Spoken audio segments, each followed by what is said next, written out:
In a place where advanced technology reigned and the smallest injury caused panic, a single human with a steady hand and a calm voice rewrote the rules of survival.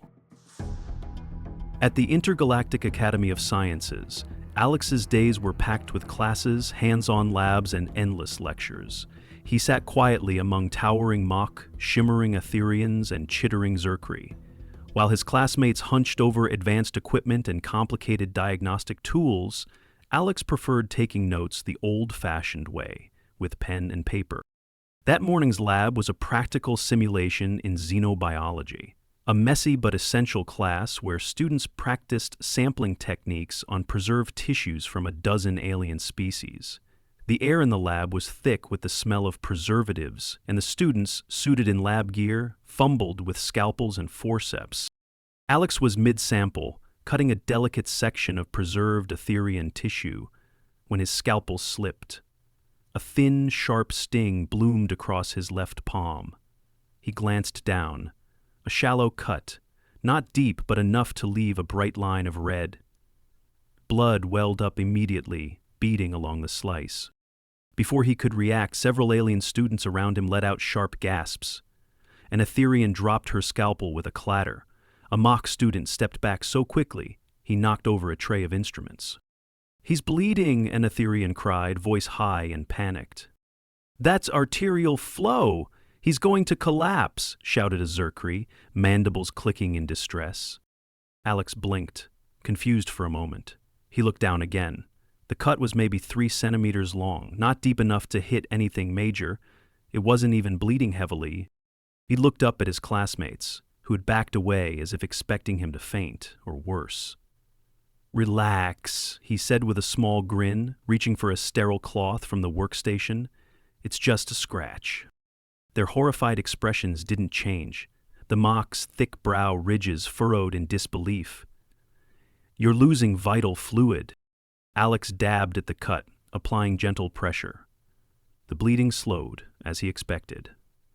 "Not vital, just a bit of blood. I'll rinse it, clean it, and put a bandage on. It's not serious." But the aliens couldn't seem to process his calmness. One of the Zerkri's students trembled. "How can you remain standing? You're exsanguinating." Alex couldn't help a laugh. "Hardly. This is nothing. We humans have a lot of blood. It takes a lot more than this to cause real damage." Their disbelief deepened. The lab supervisor, a tall Lithari with shimmering skin, hurried over, drawn by the commotion. She took one look at Alex's hand and paled. "Human Carter, you require medical intervention immediately. You're leaking." Alex tilted his head, amused. "Leaking is a strong word. It's a surface cut." He stood, walking to the wash station, and began rinsing his hand under cool water. The cut stung a little, but stopped bleeding after a few minutes. He applied an antiseptic swab from the first aid kit and covered it with a sterile dressing. "See," he said, turning back to his stunned classmates. "Good as new." The room stayed silent. The Etherium who'd dropped her scalpel finally found her voice. You didn't even flinch. How is that possible?" Alex shrugged. "Humans get cuts all the time. Knives in the kitchen, paper edges, broken glass. We're used to little things like this. It's not dangerous if you clean it and keep it covered." The Lithari supervisor cleared her throat, visibly shaken. "Your physiology, it's remarkable. Most species can't afford to lose even a small amount of vital fluids. It's a critical emergency for us." "Well, for humans, it's just a part of life," Alex said, smiling. "Unless you hit something major, like an artery or a vein, a cut like this won't even slow us down."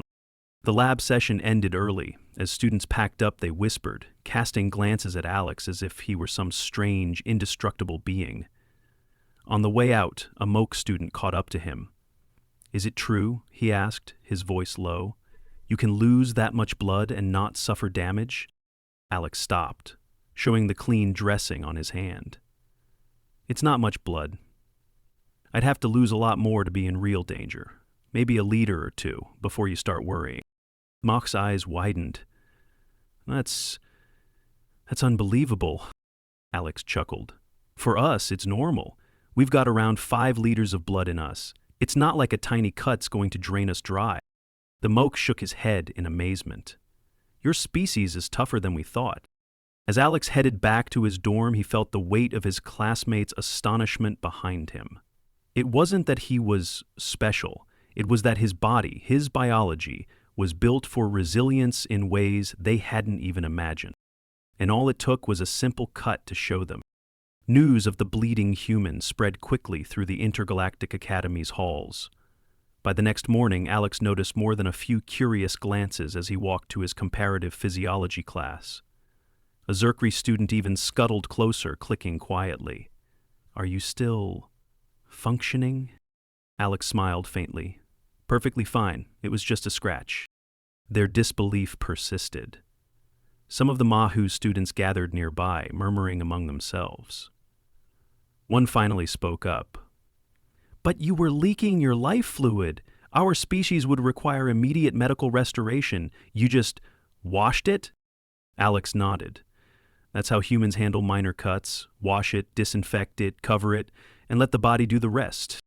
During the next lab, a more controlled setting focusing on cardiovascular systems, the instructor, a soft-spoken Etherian named Vesra, hesitated slightly as she approached Alex's workstation. Human Carter, I've reviewed your incident yesterday, she said quietly, her translator unit buzzing faintly. Are you sure you're well enough to participate today? I'm fine, Alex replied with an easy smile. It's just a cut on my hand, healing already. I even changed the dressing this morning. Vesra glanced at his wrapped hand, her skin pulsing faintly in shades of blue-green. Incredible, she murmured. Our medical texts don't account for human resilience. Your circulatory volume and clotting response seem robust. Alex grinned. You could say that. Later that day, during a team-based project on emergency medical response, the instructors introduced a new simulation. A mock accident scene involving a mix of alien and human physiology. Each team had to assess injuries and determine treatments using only basic field kits. Alex's team included 2 Etherians, a mock and a shy Zerkri. The scenario involved a victim, a practice dummy rigged with simulated injuries including a deep laceration and a fractured limb. While the others panicked, trying to figure out how to stop the simulated bleeding, Alex calmly took the lead. Apply direct pressure here, he said, positioning the Etherian's hands over the mock wound. Then, wrap it tight to control bleeding. Next, splint the limb to keep it stable. No fancy tech, just stabilize and monitor. The Moch hesitated. Shouldn't we call for advanced intervention? These injuries are severe. Alex shook his head. In real life, we might.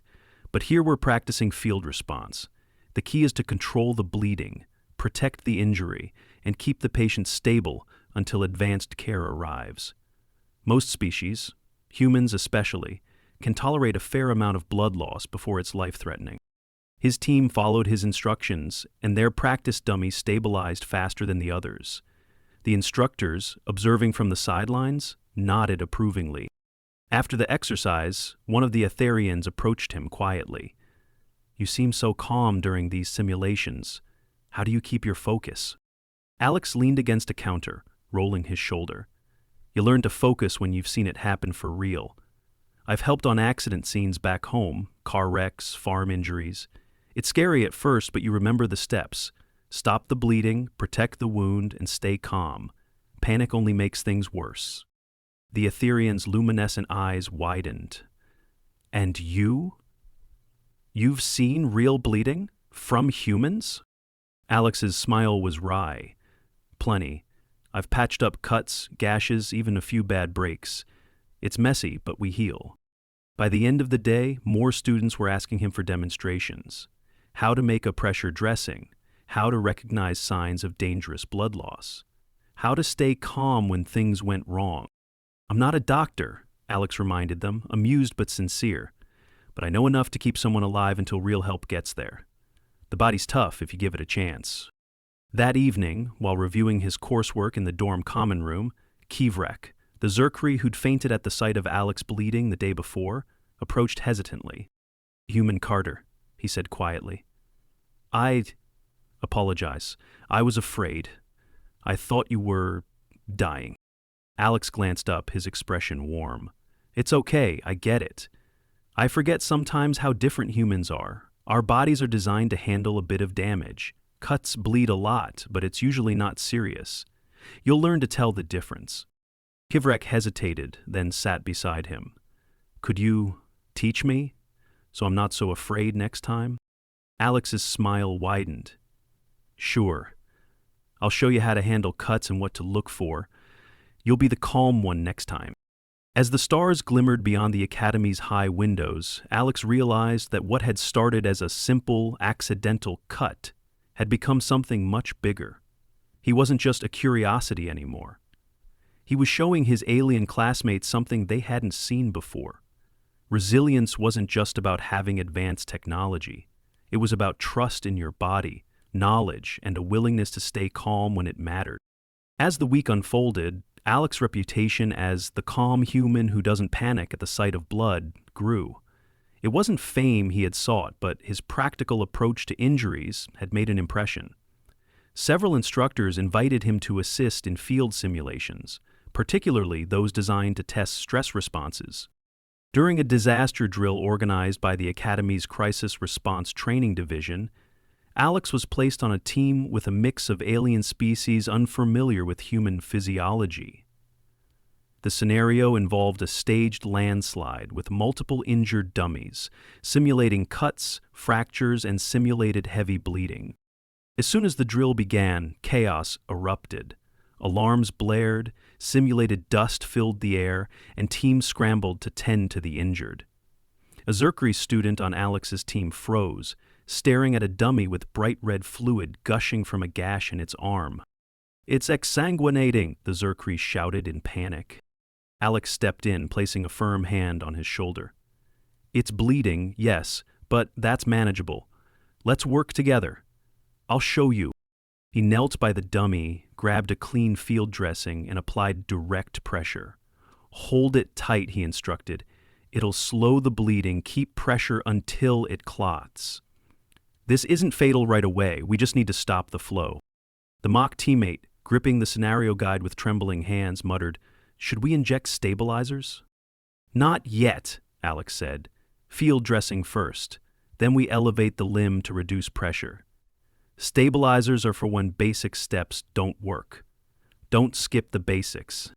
Following his lead, the team calmed. They worked methodically, managing the simulated injuries and moving the dummies safely. Instructors monitoring the drill noted the improvement, several commenting on the team's coordination under Alex's guidance. After the exercise, the instructors called the group together. One of them, a veteran moke with a long scar down his jawline, addressed Alex. Your calm leadership made a difference, he said gruffly. It's not just about knowing the steps. It's about keeping a level head when others can't. That's rare. Alex gave a small nod. Back home, we learn early that panicking doesn't solve anything. Stay focused, work the problem, and trust the body to do its part. Later that evening, the students gathered informally in the common area. Atharians, Moki, Zerkri, and a few Lithari sat cross-legged on the floor, listening as Alex shared stories of growing up on Earth, of playground scrapes, bike crashes, and family camping trips where first aid was part of life. You mean, an Atharian asked, wide-eyed, you didn't have immediate access to regenerators or nanite patches? Alex chuckled. Not even close. If you got hurt, you cleaned it, covered it, and waited. My parents taught me how to handle cuts and scrapes before I even started school. Bleeding was just part of learning. It wasn't a crisis. It was a lesson. Kivrek, now more confident, demonstrated wrapping a bandage around a simulated arm. Like this? Exactly, Alex said, smiling. Not too tight, but snug enough to stop bleeding. And always check circulation. The group practiced with makeshift materials from the supplies, cloth strips, padding, elastic bands. They took turns role-playing simple injuries, while Alex corrected their techniques and explained how to recognize signs of dangerous blood loss versus harmless bleeding. By the end of the night, a few Atherians were laughing softly as they mimicked his easy tone. It's just a scratch, they repeated, giggling. But it wasn't mockery, it was respect. One Mach student, usually reserved, finally spoke up. "When I first saw you bleeding, I thought you were finished. Now I realize you were teaching us something important, that not every emergency is life or death if you know what to do." Alex nodded thoughtfully. "Exactly. It's not about being fearless. It's about understanding what your body can handle and not letting fear take over. Once you know that, a little blood isn't a big deal." As the others dispersed, Kivrek lingered behind. "Alex," he said quietly, "would you consider helping organize a workshop? For everyone. We could teach these techniques properly. Maybe included in the Academy's field curriculum." Alex raised an eyebrow, pleasantly surprised. "You think the instructors would go for that?" Kivrek's bioluminescence pulsed softly. "They're already talking about it. You've changed how we think about emergencies, about blood, about panic. They're starting to listen." Alex considered, a smile tugging at the corner of his mouth. "Yeah," he said, "I think we can do that." And as the stars shimmered above the Academy, the idea of a simple human with a practical mindset reshaping an entire interstellar approach to emergencies no longer seemed impossible. A week after the disaster drill, the Academy's instructors announced a special workshop for all emergency response students, Practical Field Management for Simple Trauma. Though it was led by senior medical staff, everyone knew whose approach inspired it. When Alex Mason arrived at the main training hall, he found it filled with students from across the Academy, Mach, Aetherian, Zerkri, Lithari. Species who once backed away from the sight of blood now leaned forward, eager to learn. Kivrek stood at the front with one of the instructors, his bioluminescent bands glowing faintly. "Thanks to Human Carter, we realized the importance of understanding simple injuries. Today, we're going to practice how to respond, how to stay calm, and how to avoid panicking over what's often just a scratch." Alex was asked to demonstrate. He stepped forward, a little self-conscious but steady, as the room hushed. "The key," he said, holding up a model limb with a simulated shallow cut, "is not to let your mind blow a minor problem out of proportion.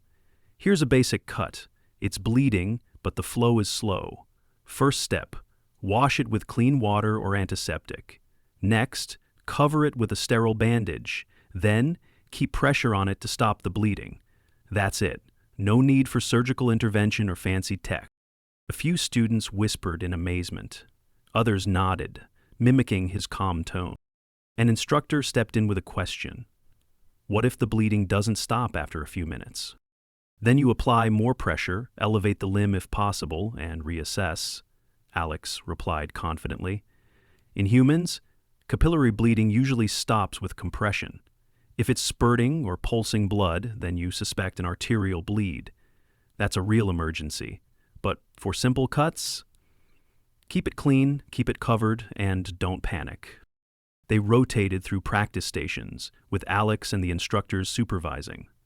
Kivrek helped guide his peers through proper dressing techniques. Rorik from the Mach team, once skeptical, now wrapped a simulated limb with a steady hand. As the workshop continued, more instructors joined in. The room filled with the quiet sounds of gauze being wrapped, splints being applied, and murmured reassurances as students learned to control simulated bleeding. By the end, even the most anxious students were more confident. An Aetherian approached Alex, her thin fingers trembling slightly.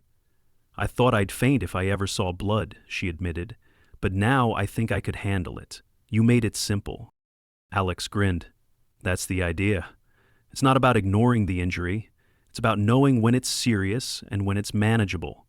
If you stay calm, you can think clearly, and that can make all the difference." As the workshop concluded, the head instructor addressed the group. "This is the first of many practical sessions we plan to introduce into the Academy's curriculum. Our students must not only understand advanced medical techniques, but also basic, essential skills that can save lives.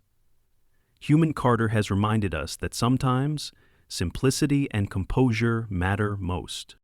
Alex felt a quiet pride stir within him. He hadn't set out to change minds, but his experiences, his willingness to stay calm in the face of what others feared, had sparked something bigger than himself. Later, while packing up supplies with Kivrek and Rorik, Alex reflected on how much things had changed. "It's funny," he said, wrapping a roll of gauze, "how a tiny cut caused all this." Kivrek clicked softly in agreement. "You made us see that not every drop of blood is a crisis, and not every situation needs panic. It's a lesson we'll remember," Rorvik added, "and now we know how to respond, not just with tech but with clear heads and steady hands." As they left the training hall, the stars beyond the academy shimmered against the dark sky. Alex paused for a moment, looking up, feeling a rare sense of peace. He wasn't just a human among aliens. He was a teacher, a bridge between fear and understanding, between panic and resilience. And all because, one day, he'd looked at a bleeding hand and said calmly, "It's just a scratch."